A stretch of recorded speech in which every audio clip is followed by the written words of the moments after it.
Against the God के एक और नए नोवेल एक्सप्लेनेशन में आप सभी का स्वागत है।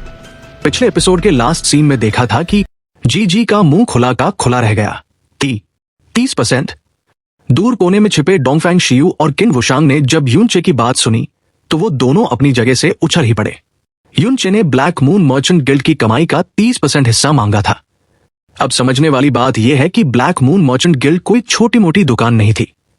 प्रोफाउंड स्काई कॉन्टिनेंट के बाकी 6 देशों की कुल संपत्ति भी मिला दी जाए तो भी वो ब्लैक मून मर्चेंट गिल्ड की बराबरी नहीं कर सकती थी। उनका नेटवर्क, उनका इतिहास और उनका पैसा सब कुछ नेक्स्ट लेवल पर था और यूनचे मांग रहा था उसका सीधा 30%। ये कोई लोन या पार्टनरशिप नहीं थी, यह था सीधा हफ्ता वसूली। ब्लू वाइंड इंपीरियल फैमिली को इसके लिए कुछ भी नहीं करना था, न मैनेजमेंट देखना था, न रिस्क लेना था। बस हर साल घर बैठे उन्हें ब्लैक मून मर्चेंट गिल्ड की कमाई का 1/3 हिस्सा मिलने वाला था। यह प्रोफाउंड स्काई कॉन्टिनेंट के इतिहास की सबसे ब्रूटल लूट थी। अगर ब्लू वाइन नेशन को इतना पैसा मिल गया तो उनकी नेशनल पावर रातों रात आसमान छूने लगेगी। अब आगे जी का तो यह सुनकर ऑलमोस्ट हार्ट अटैक वाला हाल हो गया था। ब्लैक मून मर्चेंट गिल्ड उसकी पूरी जिंदगी की मेहनत थी, यह उसके लिए उसकी जान जैसा था। साथ ही सुप्रीम ओशन पैलेस का पूरा खर्चा भी इसी से चलता था। अगर हर साल 30% कट गया तो ये ऐसा था जैसे कोई उसके शरीर से मांस काट रहा हो। जी का चेहरा दर्द से भर गया। शायद डेविल पॉइजन से भी ज्यादा दर्द उसे इस डिमांड से हो रहा था। उसने अपनी बिजनेसमैन वाली आदत के हिसाब से बार्गेनिंग करने की कोशिश की। एसगर्ड मास्टर युन, क्या हम इस पर थोड़ी बातचीत कर सकते हैं? 30% बहुत ज्यादा है, 20% कैसा रहेगा? जी को लगा कि वो अपना नुकसान कम कर लेगा, लेकिन वो भूल गया कि वो किससे बात कर रहा है। यूनचे ने एक हल्की हंसी के साथ कहा, ओह, लगता है मिस्टर जी को ये डील पसंद नहीं आई। कोई बात नहीं, मैं थोड़ा चेंज कर देता हूं। तो फिर अब से हर साल 40% कैसा रहेगा? क्या? जी का पूरा शरीर कांप गया। दूर खड़े किन वुशांग और डोंगफैंग शियू के भी रोंगटे खड़े हो गए। मतलब बंदे ने बार्गेनिंग की और अपना ही नुकसान डबल करवा लिया। यूनचे ने फिर से मुस्कुराते हुए पूछा, क्या मिस्टर जी को अभी भी कोई दिक्कत है? जी ने घबराकर पागलों की तरह हाथ हिलाया। नहीं नहीं नहीं, 40% ही सही है, बस और मत बढ़ाना।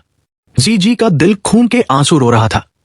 उसे खुद पर इतना गुस्सा आ रहा था कि उसने यूनचे जैसे इंसान से मोल भाव करने की कोशिश ही क्यों की। 30% से सीधा 40% पर आ गया। इसे कहते हैं आसमान से टपका और खजूर में अटका। यूनचे ने सैटिस्फैक्शन के साथ सिर हिलाया। बहुत बढ़िया, सिर्फ 40% ही तो है, मैंने 70 या 80 थोड़ी मांगे हैं। आखिर मैं यूनचे कोई ऐसा इंसान नहीं हूं जो अपनी ताकत के दम पर दूसरों को लूटे। जो बात तय हो गई सो हो गई। जी मन ही मन गालियां दे रहा था, लेकिन मुंह से एक शब्द निकालने की हिम्मत नहीं थी। इसके बाद यूनचे ने अपना बायां हाथ आगे बढ़ाया और एक हरे रंग की एमरल्ड ग्रीन लाइट वहां मौजूद सुप्रीम ओशन पैलेस के सभी लोगों के ऊपर फैल गई। ये प्योरीफाइंग लाइट थी।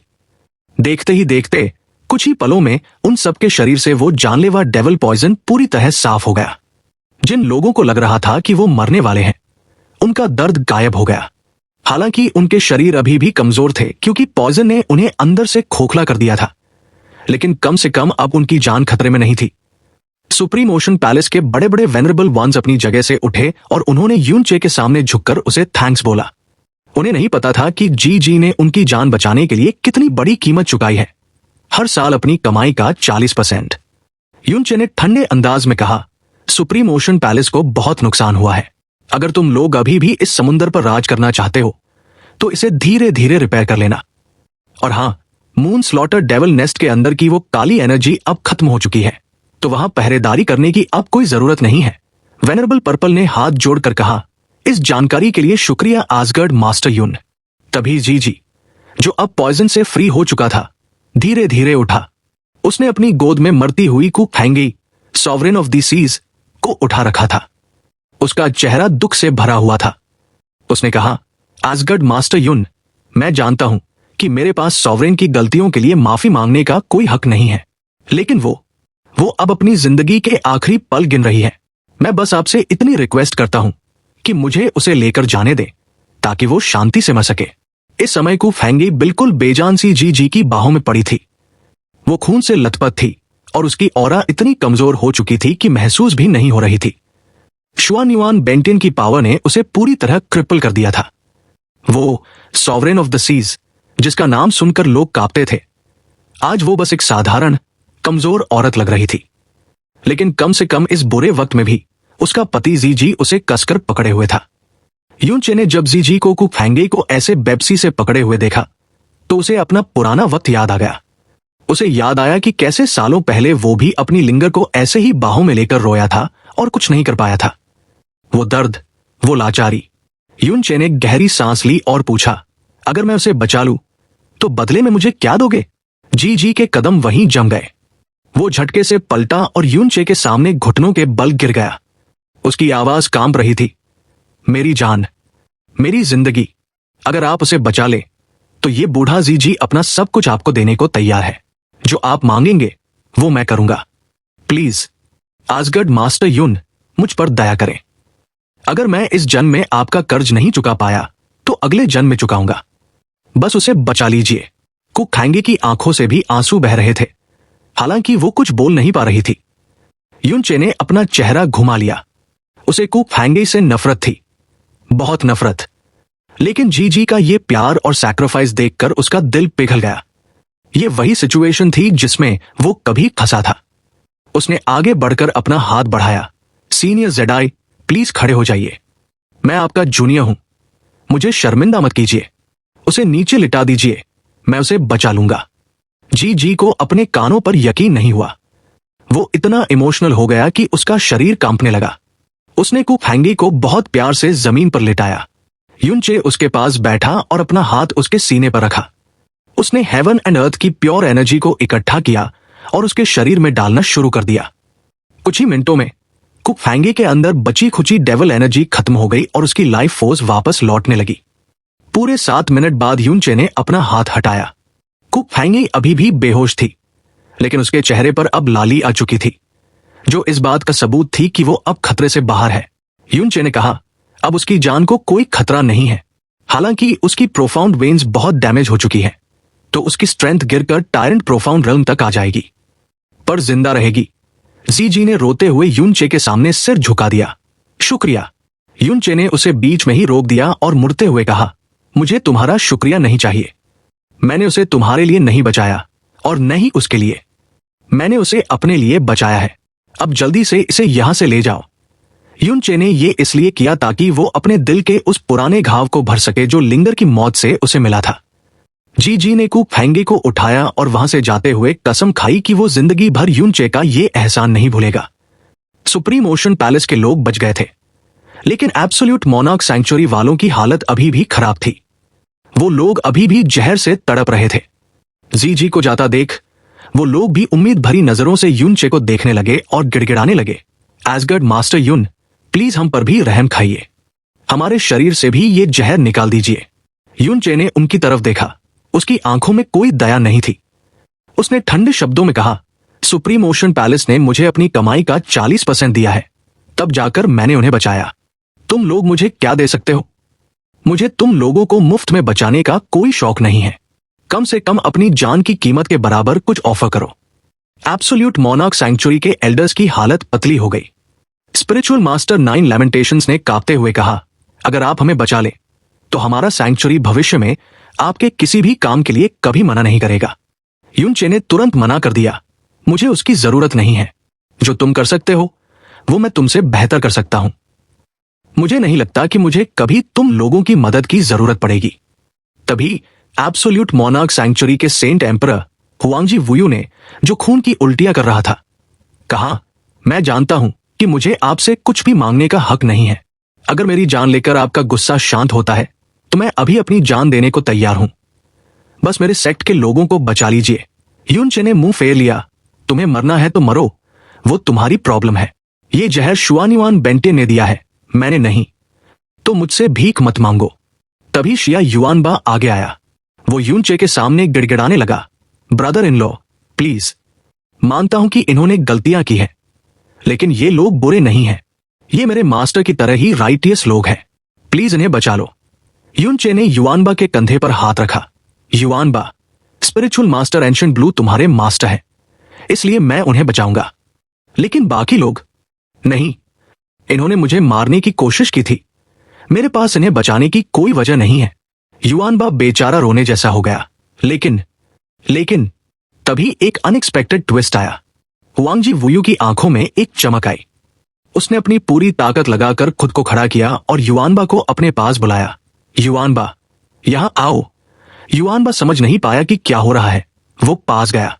हुआंग जी वुयू ने एकदम से अपनी सीरियस आवाज में कहा, एब्सोल्यूट मोनार्क सैंक्चुरी के डिसाइपल शिया युआनबा, घुटने टेको और अपना आदेश स्वीकार करो। युआनबा हैरान था, लेकिन वो घुटनों पर बैठ गया। बाकी सब एल्डर्स समझ गए कि क्या होने वाला है। हुआंग जी वुयू ने अपने हाथ में प्राइमल केओस हेवनली रूलर और सेंट एम्परर सील ली। ये दोनों चीजें सेक्ट की सबसे बड़ी पावर और अथॉरिटी का सिंबल थी। उसने दर्द में होते हुए भी भारी आवाज में अनाउंस किया, मैं 13th सेंट एम्परर हुआंग जी वुयू आज अपना पद और ये निशानियां शिया युआनबा को सौंपता हूं। आज से शिया युआनबा हमारा 14th सेंट एम्परर होगा। युआनबा, इसे स्वीकार करो। युआनबा का मुंह खुला का खुला रह गया। वो कुछ बोल ही नहीं पा रहा था। वो तो अभी बच्चा था इन सब के सामने, और उसे सीधा सेंट एम्परर बनाया जा रहा था। वो शौक में खड़ा था। तभी युनचे ने पीछे से उसके कमर पर एक जोरदार थप्पड़ मारा। अबे, अगर वो दे रहे हैं तो चुपचाप ले ले। युनचे के थप्पड़ से युआनबा लड़खड़ाया और अनजाने में ही उसने वो रूलर और सील अपने हाथों में ले ली। जैसे ही उसने वो चीजें पकड़ी, एब्सोल्यूट मोनार्क सैंक्चुरी के सारे एल्डर्स, यहां तक कि उसके खुद के मास्टर एंशिएंट ब्लू भी उसके सामने झुक गए और एक साथ चिल्लाए, हम सेंट एम्परर का स्वागत करते हैं। युआनबा तो जैसे माहौल देखकर पागल ही हो गया। अरे मैं तो अभी कुछ साल पहले ही ज्वाइन हुआ था। मैं कैसे? हुआंग जी वुयू ने कहा, युआनबा, ये मजाक नहीं है। तुम वैसे भी मेरे बाद सेंट एम्परर बनने वाले थे। मैंने बस उस प्रोसेस को थोड़ा जल्दी कर दिया है। युनचे हंसते हुए बोला, युआनबा, जब पूरा सेक्ट तुम्हें अपना लीडर मानने को तैयार है तो मना क्यों कर रहा है?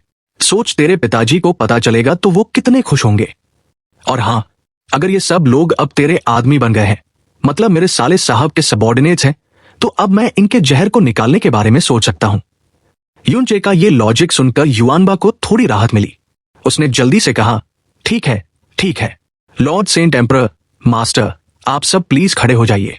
अब जब युआनबा ऑफिशियली बॉस बन चुका था, तो युनचे ने अपना हाथ उठाया और एक ही पल में एब्सोल्यूट मोनार्क सैंक्चुरी के सभी लोगों का जहर भी साफ कर दिया। वो लोग जो मौत के दरवाजे पर खड़े थे, अब एकदम से ठीक हो गए। सबने पसीने में भीगे हुए युनचे को धन्यवाद दिया। युनचे ने बस इतना कहा, शुक्रिया की जरूरत नहीं है, मैंने ये सिर्फ युआनबा के लिए किया है। दूर खड़े किन वुशांग ने ये सब देखकर कहा, युनचे बदल गया है। पहले वो दुश्मनों को मिटा देता था, जैसे उसने बर्निंग हेवन क्लैन के साथ किया था, लेकिन आज उसने रहम दिखाया। डोंगफैंग शियू ने सिर हिलाया। उसका स्वभाव नहीं बदला, उसका लेवल बदल गया है। पहले वो डरता था कि दुश्मन वापस आएंगे, इसलिए सबको मार देता था, लेकिन अब इस पूरी दुनिया में ऐसा कोई नहीं है जो उसे डरा सके, इसलिए अब वो माफ करने की ताकत रखता है। हुआंग जी वुयू, जो अब बहुत कमजोर हो चुका था, युनचे के पास आया। एसगर्ड मास्टर युन, अगर आप नहीं होते तो पूरी दुनिया खत्म हो जाती। मैंने आपको मारने की कोशिश की थी। अब जब मैंने अपनी जिम्मेदारी युआनबा को दे दी है, तो मैं मरने को तैयार हूं। आप जो चाहे सजा दें। युनचे ने एक ठंडी हंसी हंसी, मरना चाहते हो? मैं रोकूंगा नहीं, लेकिन अभी मरने की जल्दी मत करो। तुम्हारी जान अभी भी मेरे कुछ काम आ सकती है। युनचे ने मुड़कर एब्सोल्यूट मोनार्क सैंक्चुरी और सुप्रीम ओशन पैलेस के लोगों की तरफ देखा और एक भारी आवाज में ऐलान किया, मैंने तुम लोगों को आज बचाया है क्योंकि तुम लोग राइटियस फैक्शन का हिस्सा हो, लेकिन इसका मतलब यह नहीं कि मैं पुरानी बातें भूल गया हूं। अगर तुम लोग इस दुनिया में शांति से रहना चाहते हो, तो तुम्हें मेरी 3 शर्तें माननी होंगी। सबके रोंगटे खड़े हो गए। शर्तें? वेनरेबल पर्पल ने डरते हुए पूछा। एसगर्ड मास्टर युन, हुक्म दीजिए, हम अपनी जान लगाकर उसे पूरा करेंगे। युनचे ने अपनी उंगली उठाई। पहली शर्त, मुझे नहीं पता तुम लोग कैसे करोगे, लेकिन अगले 30 दिनों के अंदर मुझे एक स्पेशल टेलीपोर्टेशन फॉर्मेशन चाहिए। एक सिरा ब्लू वाइन नेशन के स्नो रीजन में होगा और दूसरा इल्यूसरी डीमन रियल्म की डीमन इंपीरियल सिटी में। मुझे ये काम 1 महीने में कंप्लीट चाहिए। सब लोग एक दूसरे का मुंह देखने लगे। 2 अलग अलग दुनियाओं के बीच टेलीपोर्टेशन फॉर्मेशन बनाना बच्चों का खेल नहीं था। पहले चारों सेक्रेड ग्राउंड्स ने मिलकर इसे बनाया था और बहुत टाइम लगा था, लेकिन अब मना करने की हिम्मत किसमें थी? सबने तुरंत हाँ कर दी। दूसरी शर्त, यूनचे की आंखें सिकुड़ गई। फॉर्मेशन बनने के बाद तुम सब लोग डीमन इंपीरियल सिटी जाओगे और वहां इल्यूसरी डीमन फैमिली के सामने घुटने टेक कर माफी मांगोगे। अगर लिटिल डेमन एम्प्रेस तुम में से किसी को मारना भी चाहे तो कोई उफ तक नहीं करेगा। तुम लोगों ने इल्यूसरी डीमन रियल्म को बदनाम किया है, अब उसका प्रायश्चित भी तुम्हें ही करना होगा। सबके चेहरे काले पड़ गए। ये बहुत बड़ी बेइज्जती थी, लेकिन उनके पास कोई ऑप्शन नहीं था। वो जानते थे कि उन्होंने गलती की है। शुआनयुआन बेंटियन के बहकावे में आकर उन्होंने बहुत पाप किए थे। सबने सिर झुकाकर इसे भी मान लिया। बहुत बढ़िया। अब तीसरी बात, यूनचे की आंखों में अचानक से खून उतर आया। एक भयानक किलिंग इंटेंट उसके शरीर से निकलने लगी। 30 दिन बीत जाने के बाद मुझे इस धरती पर सन मून डिवाइन हॉल और माइटी हेवनली स्वॉर्ड रीजन का नामो निशान नहीं चाहिए। यह सुनते ही वहां सन्नाटा पसर गया। यह सीधा सीधा आदेश था, 2 बड़े सेक्रेड ग्राउंड्स को जड़ से मिटा देने का। सन मून डिवाइन हॉल और माइटी हेवनली स्वॉर्ड रीजन के बचे खुचे लोग जो वहां छिपकर खड़े थे, डर के मारे कांपने लगे। शुआनयुआन बो और बाकी एनवॉयज दौड़ते हुए आए और यूनचे के पैरों में गिर गए। आसगर्ड मास्टर यून, हमें बख्श दीजिए, हमें माफ कर दीजिए, हम तो बस मजबूर थे। वो शुआनयुआन बेंटियन ने हमें फोर्स किया था। यूनचे हंसा, एक बहुत ही डरावनी हंसी। फोर्स किया था? क्या मेरे दादाजी को मारने के लिए भी फोर्स किया था? मेरे माता पिता का शिकार करने के लिए भी फोर्स किया था? मेरी फैमिली को बर्बाद करने के लिए भी फोर्स किया था? तुम्हारे पापों का हिसाब सिर्फ खून से होगा। वो लोग गिड़गिड़ाते रहे, हम आपके गुलाम बन जाएंगे, हम आपके लिए कुछ भी करेंगे, प्लीज हमें मत मारिए, हम भी काम आ सकते हैं। आसगर्ड मास्टर यून ने खुद कहा था कि जिंदा लोग मुर्दों से ज्यादा काम के होते हैं। यूनचे कुछ देर चुप रहा, फिर उसके चेहरे पर एक शैतानी मुस्कान आई। तुम्हारी बातों में दम तो है। तुम लोग भी 10,000 साल पुराने सेक्ट्स हो, तुम्हारे पास भी रिसोर्सेज हैं। सबको मारना तो वेस्ट होगा। वो लोग उम्मीद से उसकी तरफ देखने लगे। ठीक है, यूनचे ने कहा, चलो, मेरा मूड आज अच्छा है क्योंकि मैंने शुआनयुआन बेंटियन को मार दिया है। मैं तुम्हें एक मौका देता हूं। तुम लोग भी अगले 1 महीने तक वो टेलीपोर्टेशन फॉर्मेशन बनाने में मदद करोगे। अगर तुमने पूरी वफादारी से काम किया तो मैं तुम्हें जिंदा रहने दूंगा। वो लोग खुशी से पागल हो गए। शुक्रिया आसगर्ड मास्टर यून, हम जी जान लगा देंगे। उन्हें लगा कि वो बच गए। वो बार बार सिर झुकाकर थैंक यू बोल रहे थे, लेकिन जब यूनचे मुड़ा तो उसका चेहरा सन मून डिवाइन हॉल वालों की तरफ नहीं था।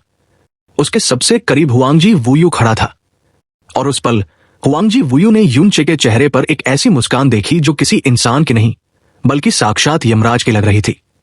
वो मुस्कान इतनी डार्क और सिनिस्टर थी कि हुआंगजी वुयू की रूह कांप गई। उसे समझ आ गया कि यूनचे ने उन्हें माफ नहीं किया है, उसने बस उन्हें कुछ समय के लिए इस्तेमाल करने का फैसला किया है। यूनचे की वो मुस्कान साफ कह रही थी, बकरे की मां कब तक खैर मनाएगी। सीन शिफ्ट होता है, दूसरी दुनिया को दिखाया जाता है। एक ऐसी जगह जहां जमीन हल्के गोल्डन रंग की थी और आसमान भी प्योर गोल्डन लाइट से चमक रहा था। यहां की हवा में जो एलिमेंटल एनर्जी बह रही थी वो प्रोफाउंड स्काई कॉन्टिनेंट से कई गुना ज्यादा प्योर और घनी थी। यहां के लॉ और ऑर्डर इतने हाई लेवल के थे कि प्रोफाउंड स्काई कॉन्टिनेंट का सबसे ताकतवर एक्सपर्ट भी शायद उन्हें समझ नहीं पाता। वहां सामने एक विशाल महल खड़ा था जो किसी पहाड़ जैसा लग रहा था। वो महल सोने की तरह चमक रहा था और उससे एक ऐसा प्रेशर निकल रहा था कि अगर कोई नॉर्मल इंसान वहां खड़ा हो जाए तो उसके दिल की धड़कन ही रुक जाए। ऐसा लग रहा था जैसे हवा में 15 टन का वजन लटका हो। उस महल के पीछे एक बहुत बड़ा बगीचा था, इतना बड़ा कि शायद कोई छोटा देश उसमें समा जाए। वहां हजारों तरह के फूल खिले थे और हर फूल किसी कीमती पत्थर की तरह चमक रहा था। उस बगीचे के बीचों बीच एक बहुत ही एलिगेंट लेडी खड़ी थी। उसने गोल्डन कपड़े पहने थे और उसके गोल्डन बाल उसकी कमर तक जा रहे थे। वो वहां एक पेड़ के नीचे चुपचाप खड़ी थी, जैसे किसी गहरी सोच में डूबी हो। उसके शरीर के चारों तरफ एक गोल्डन लाइट बह रही थी। हालांकि अभी सिर्फ उसकी पीठ दिख रही थी, लेकिन उसकी खूबसूरती ऐसी थी कि वो हजारों फूलों का बगीचा भी उसके सामने फीका लग रहा था। तभी दक्षिण दिशा से हवा का एक झोंका आया और एक और औरत जिसने टाइट सिल्वर आर्मर पहना हुआ था आसमान से नीचे उतरी। वो उस गोल्डन बालों वाली लेडी के पीछे घुटनों के बल बैठ गई। उसने अपना सिर झुका रखा था, जैसे कि उसे उस लेडी की पीठ को भी सीधे देखने की हिम्मत ना हो। उसने बहुत ही अदब से कहा, सर्वेंट फुसियान लेडी गॉडेस को प्रणाम करती है। गोल्डन हेयर वाली लेडी ने बिना मुड़े ही अपनी भारी और रौबदार आवाज में पूछा, क्या बात है? फू सियान ने रिपोर्ट दी, lady goddess, star god realm से खबर आई है। हेवन स्लॉटर स्टार गॉड वापस स्टार गॉड रियल्म लौट आई है। ये सुनते ही वहां एक अजीब सी खामोशी छा गई। थोड़ी देर बाद उस लेडी ने ठंडी आवाज में पूछा, क्या वो अभी लौटी हैं? फू सियान ने डरते हुए जवाब दिया, नहीं, पक्की खबर यह है कि वो 4 महीने पहले ही लौट आई थी। लेकिन स्टार गॉड रियल्म ने यह खबर छुपा कर रखी थी क्योंकि वो रिकवर कर रही थी। वो अफवाह सच थी कि उन्हें यूनिवर्स डिवाउरिंग बीस्ट का सामना करना पड़ा था। लेडी ने पूछा, रिकवर कर रही हैं? तुम्हें पता है वो अभी तक जिंदा कैसे हैं? फू सियान ने बताया कि जब हेवन स्लॉटर स्टार गॉड को एब्सोल्यूट गॉड स्लेइंग पॉइजन लगा था तो उन्होंने जबरदस्ती अपनी सोल को एक नए शरीर में डाल लिया था और अपनी जान बचा ली थी। अब उन्होंने अपनी बॉडी फिर से बना ली है और अपनी डिवाइन एनर्जी को रिकवर कर रही है। कुछ महीनों में वो पूरी तरह ठीक हो जाएंगी। गोल्डन बालों वाली लेडी ने एक ठंडी सांस ली और कहा, मुझे उम्मीद नहीं थी कि वो जहर भी उसकी जान नहीं ले पाएगा। उसकी किस्मत उस बेवकूफ सीरियस स्टार गॉड से काफी बेहतर है। फू सियान ने डरते हुए पूछा, क्या उस वक्त नॉर्दर्न गॉड रीजन ने जो स्कीम बनाई थी वो आपने ही? लेकिन अपनी बात पूरी करने से पहले ही फू सियान का चेहरा सफेद पड़ गया। वो समझ गई कि उसने कुछ ऐसा बोल दिया है जो उसे नहीं बोलना चाहिए था। वो जमीन पर लेट गई और कांपती आवाज में माफी मांगने लगी। लेडी ने उसकी गलती को नजरअंदाज करते हुए पूछा, सदर्न समर डिवाइन कंट्री में अभी कितने लोग जिंदा हैं? फू सियान ने कांपते हुए बताया कि वहां अभी भी 4 अरब से ज्यादा लोग जिंदा हैं। लेडी ने बिना किसी इमोशन के आदेश दिया, मैं तुम्हें 15 दिन देती हूं। इसका मतलब साफ था, उसे उन सभी लोगों को खत्म करना था। फू सियान ने राहत की सांस ली कि उसकी जान बच गई और वो वहां से गायब हो गई। इसके बाद उस लेडी ने आवाज लगाई, यूई यिंग, बाहर आओ। हवा में एक वाइब्रेशन हुआ और स्पेशल रिपल्स के बीच से एक और औरत बाहर आई। उसका नाम यूई यिंग था। उसने भी झुककर प्रणाम किया। लेडी ने पूछा कि वो यहां क्यों आई है। यूई यिंग ने बताया कि वर्ल्ड डिफाइन हेवन मैनुअल को डिकोड करने में कुछ प्रोग्रेस हुई है। ये सुनते ही वो गोल्डन बालों वाली लेडी, जो अब तक बर्फ की तरह ठंडी थी, तुरंत मुड़ी। उसका चेहरा आधा गोल्डन लाइट से चमक रहा था और उसने अपनी आंखों पर एक गोल्डन मास्क पहना हुआ था। उसके होंठ और गर्दन इतनी खूबसूरत थी कि किसी का भी दम निकल जाए। उसने पूछा, बोलो। यूई यिंग ने बताया कि एंशिएंट रिकॉर्ड्स के हिसाब से इस वर्ल्ड डिफाइंग हेवन मैनुअल को कल्टिवेट करने के लिए एक खास तरह की बॉडी चाहिए होती है, 9 प्रोफाउंड एक्सक्विजिट बॉडी। लेडी की भौहें थोड़ी सिकुड़ी। 9 प्रोफाउंड एक्सक्विजिट बॉडी। उसे यकीन नहीं हो रहा था कि 8 साल में सिर्फ ये 4 शब्द ही डिकोड हो पाए हैं। उसने गुस्से में कहा, 8 साल में सिर्फ इतना? तुम सब बेकार हो। यूई यिंग डर के मारे कांपने लगी और समझाने की कोशिश की कि ये टेक्स्ट बहुत पुराने हैं, इन्हें डिकोड करना गॉड्स के लिए भी मुश्किल है। लेडी ने उसे चुप कराया और खुद से बात करने लगी। ये वर्ल्ड डिफाइंग हेवन मैनुअल उसके लिए बहुत जरूरी था। अगर वो इसे समझ लेती तो वो ट्रू गॉड बन सकती थी। उसने यूई यिंग को आदेश दिया कि वो और भी स्कॉलर्स को ढूंढे, लेकिन ये बात पूरी तरह सीक्रेट रहनी चाहिए। अगर किसी को पता चला तो अंजाम बहुत बुरा होगा। यूई यिंग वहां से जाने ही वाली थी कि लेडी ने उसे फिर रोका। रुको, अपने कुछ आदमियों को लोअर रियल्म्स में भेजो और उन लोगों को ढूंढो जिनके पास 9 प्रोफाउंड एक्सक्विजिट बॉडी हो। यूई यिंग हैरान थी। लोअर रियल्म्स? लेडी ने समझाया कि 9 प्रोफाउंड एक्सक्विजिट बॉडी वाली महिलाओं को ढूंढना मुश्किल है, लेकिन जब उनकी कल्टिवेशन कम होती है, यानी लोअर रियल्म्स में, तो उनकी एनर्जी एक अलग तरह का बिहेवियर दिखाती है जिसे पहचानना आसान होता है। हायर रियल्म्स में ये छिप जाता है। लेडी ने यह भी कहा कि वो God realm of absolute beginning में जाने की तैयारी कर रही है। यूई यिंग ये सुनकर घबरा गई क्योंकि वो जगह बहुत खतरनाक थी। पिछली बार भी लेडी वहां से मरते मरते बची थी, लेकिन लेडी ने उसकी एक न सुनी। उसे पता था कि उसके पास मैनुअल का सिर्फ एक हिस्सा है और बाकी हिस्से शायद उसी खतरनाक जगह पर छिपे हैं। उसे हर हाल में वो चाहिए था। उसने कहा, गॉड्स के गायब होने के बाद अब एक नए गॉड के जन्म का समय आ गया है। सीन शिफ्ट होता है वापस प्रोफाउंड स्काई कॉन्टिनेंट पर। युनचे ने अभी अभी सन मून डिवाइन हॉल और माइटी हेवनली स्वॉर्ड रीजन को माफ किया था। सब लोग राहत की सांस ले रहे थे और वहां से जाने की तैयारी कर रहे थे। युनचे ने उन्हें आदेश दिया कि वो अगले 1 महीने में टेलीपोर्टेशन फॉर्मेशन तैयार करें। लेकिन तभी जब माइटी हेवनली स्वॉर्ड रीजन के लोग जाने लगे, युनचे की नजर एक खास आदमी पर पड़ी। रुको, यूनचे की आवाज ने उस आदमी के कदम रोक दिए। वो आदमी और कोई नहीं, लिंग कुन था, माइटी हेवनली स्वॉर्ड रीजन का एल्डा। ये वही लिंग कुन था जिससे यूनचे सालों पहले हेवनली स्वॉर्ड विला में मिला था। लिंग कुन धीरे से मुड़ा और बहुत ही ज्यादा रिस्पेक्ट दिखाते हुए बोला, आसगर्ड मास्टर यून, आपने मुझे बुलाया। यूनचे के चेहरे पर एक हल्की मुस्कान थी, लेकिन उसकी आंखों में खतरा था।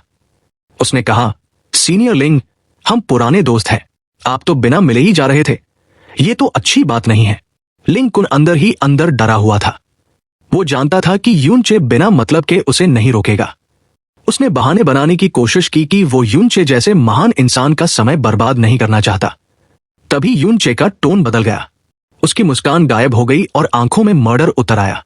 उसने सीधा सवाल दागा, तो फिर मुझे ये समझाइए, फ्रोजन क्लाउड आसगर्ड की आसगर्ड मास्टर यानी सिया किंगयू पर यह सिंघान ने हमला क्यों किया था? यह नाम सुनते ही भीड़ में छिपा यह सिंघान, सन मून डिवाइन हॉल का यंग मास्टर, इतना डर गया कि उसके पैर कांपने लगे और वो जमीन पर गिर पड़ा। लिंग कुन ने अनजान बनने का नाटक किया। आसगर्ड मास्टर यून क्या कह रहे हैं? मुझे समझ नहीं आ रहा। लेकिन यूनचे के पास नाटक सुनने का टाइम नहीं था। उसने अपना हाथ आगे बढ़ाया और लिंग कुन को हवा में खींच लिया। यूनचे ने अपनी प्रोफाउंड हैंडल तकनीक का इस्तेमाल किया और सीधा लिंग कुन के दिमाग और यादों में घुस गया। जैसा यूनचे को शक था, सच वही निकला। ब्लू वाइन रैंकिंग टूर्नामेंट के बाद लिंग कुन ने ही सिया किंगयू की इंफॉर्मेशन ये सिंघान को बेची थी। लिंग कुन ने एंशिएंट बुक्स में पढ़ा था कि 9 प्रोफाउंड एक्सक्विजिट बॉडी वाली लड़कियों की एनर्जी कैसी होती है। उसने सिया किंगयू में वो लक्षण देख लिए थे। उसे पता था कि जिसके पास ये बॉडी होती है वो डुअल कल्टिवेशन के लिए एक खजाना होती है। उसने ये बात अपने सेट को नहीं बताई, बल्कि ये सिंघान को बेच दी ताकि वो अपना प्रॉफिट कमा सके। इसके अलावा उसने शुआन युआन यूफेंग, लिंग जी की मां, की मदद करने के लिए फ्रोजन क्लाउड आसगर्ड को बर्बाद करने का प्लान बनाया था, क्योंकि शुआन युआन यूफेंग को चू युए चेन से नफरत थी। सच जानने के बाद यूनचे ने अपना हाथ हटाया। लिंग कुन को होश आया और उसने डरते हुए पूछा, तुमने मेरे साथ क्या किया? तभी यूनचे के हाथ से आग निकली और लिंग कुन एक पल में जलती हुई मशाल बन गया। उसकी चीखें गूंजी और देखते ही देखते वो राख के ढेर में बदल गया। वहां मौजूद माइटी हेवनली स्वॉर्ड रीजन के लोगों की सांसें अटक गई, लेकिन किसी ने एक शब्द बोलने की हिम्मत नहीं की। यूनचे ने अपने हाथ झाड़े और अब उसकी नजरें ये सिंघान की तरफ घूमी। ये सिंघान जो पहले से ही जमीन पर गिरा हुआ था, यूनचे को अपनी तरफ आते देख बुरी तरह घबरा गया। वो पीछे खिसकने की कोशिश करने लगा। यूनचे, तुम क्या कर रहे हो? पास मत आना। सन मून डिवाइन हॉल के एल्डर्स और एनवॉयस ने जब देखा कि यूनचे उनकी तरफ आ रहा है, तो वो ये सिंघान को बचाने के बजाय उससे दूर हट गए। वो जानते थे कि यूनचे के सामने उनका यंग मास्टर बचने वाला नहीं है, और अगर उन्होंने बीच में आने की कोशिश की तो वो सब भी मारे जाएंगे। उन्होंने अपने ही यंग मास्टर को वहां मरने के लिए छोड़ दिया। ये सिंघान डर के मारे पीला पड़ गया था। तभी वहां एक अजीब सी बदबू फैल गई। डर के मारे ये सिंघान की पैंट गीली हो गई थी। वो गिड़गिड़ा रहा था, नहीं, मुझे मत मारो, बचाओ। यूनचे उसके पास पहुंचा और बिना किसी इमोशन के बोला, ये सिंघान, तुम्हारे पिता अभी अभी तुम्हारे सामने मरे हैं। एक बेटे के रूप में तुम्हें उनकी राख तो उठानी चाहिए थी। तुम तो ऐसे ही भाग रहे थे। कितने अनफिलियल हो तुम। ये सिंघान के मुंह से सिर्फ अजीब सी आवाजें निकल रही थी। यूनचे ने याद दिलाया, तुमने मुझे मारने की कोशिश की, मेरी सुएर को मारने की कोशिश की, और फ्रोजन क्लाउड आसगर्ड की आसगर्ड मिस्ट्रेसेस को मार डाला। अगर मैं टाइम पर नहीं आता तो सब खत्म हो जाता। अब बताओ, मैं तुमसे ये कर्ज कैसे वसूल करूं? तुम्हारी खाल उधेड़ दूं या तुम्हारे हाथ पैर काट दूं? यूनचे का हर एक शब्द इतना भारी था कि ये सिंघान की आंखों में खून उतर आया। उसका चेहरा हरे से डार्क ग्रे हो गया। वो सांस नहीं ले पा रहा था। उसके गले से अजीब सी घरघराहट निकली और फिर उसकी आंखें फटी की फटी रह गई। वो जमीन पर लुढ़क गया, मुंह से झाग और खून निकलने लगा। वो मर चुका था। वहां सन्नाटा छा गया। यूनचे ने उसे छुआ तक नहीं था। ये सिंघान, प्रोफाउंड स्काई कॉन्टिनेंट का इतना बड़ा यंग मास्टर, सिर्फ डर के मारे मर गया। उसका लिवर और गॉल ब्लैडर डर से फट गए थे। ये सन मून डिवाइन हॉल के लिए किसी भी मौत से ज्यादा शर्मनाक था। उनका यंग मास्टर पैंट गीली करके डर से मर गया। इतिहास में शायद वो पहला ओवरलॉर्ड था जिसकी मौत ऐसे हुई। यूनचे ने मुड़कर देखा भी नहीं। सन मून डिवाइन हॉल के लोग शर्म के मारे वहां से बिना ये सिंघान की बॉडी लिए ही भाग गए।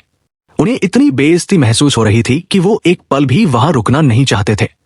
अब बारी थी आखिरी ग्रुप की, हेवनली स्वॉर्ड विला। लिंग यूएफेंग और शुआन युआन यूफेंग वहां से चुपचाप निकलने की कोशिश कर रहे थे। वो लोग शुआन युआन बेंटियन को सपोर्ट करने आए थे ताकि उनकी पोजीशन बढ़ सके, लेकिन यहां तो पूरा खेल ही पलट गया था। वो जैसे ही भागने वाले थे, युनचे अचानक उनके सामने आ खड़ा हुआ। युनचे! लिंग यूएफेंग चौंक गया। शुआन युआन यूफेंग तो डर के मारे अपने देवर शुआन युआन जुई के पीछे छिप गई। युनचे ने एक ठंडी मुस्कान के साथ शुआन युआन यूफेंग को देखा। शुआन युआन यूफेंग, हालांकि तुम एक ऐसी औरत हो जो 10,000 बार मरने के लायक है, लेकिन तुमने एक अच्छे बेटे को जन्म दिया है। युनचे का इशारा लिंग जी की तरफ था। अगर मैं तुम्हें आज मार दूं, तो लिंग जी मुझे जिंदगी भर नफरत नहीं करेगा, और यही वजह है कि मैं तुम्हें मार नहीं सकता। युनचे को वो दिन याद आ गया जब लिंग जी ने अपनी मां को बचाने के लिए अपनी ही गर्दन पर तलवार रख दी थी। चैनल को सब्सक्राइब, वीडियो को लाइक और हाइप कर दो। साथ ही ऐसे ही रेगुलर वीडियोस के लिए आप मेंबरशिप ले सकते हैं। फर्क नहीं पड़ता आप कौन सी मेंबरशिप ले रहे हैं, कम लेवल वाली भी अगर आप मेंबरशिप लेते हैं तो इससे मेरी बहुत हेल्प हो जाएगी। इससे मुझे मोटिवेशन मिलेगा। साथ ही फ्यूचर में ऐसे ही और कमाल के वीडियोस आते रहेंगे। हमें सपोर्ट करने के लिए आप सभी को दिल से शुक्रिया।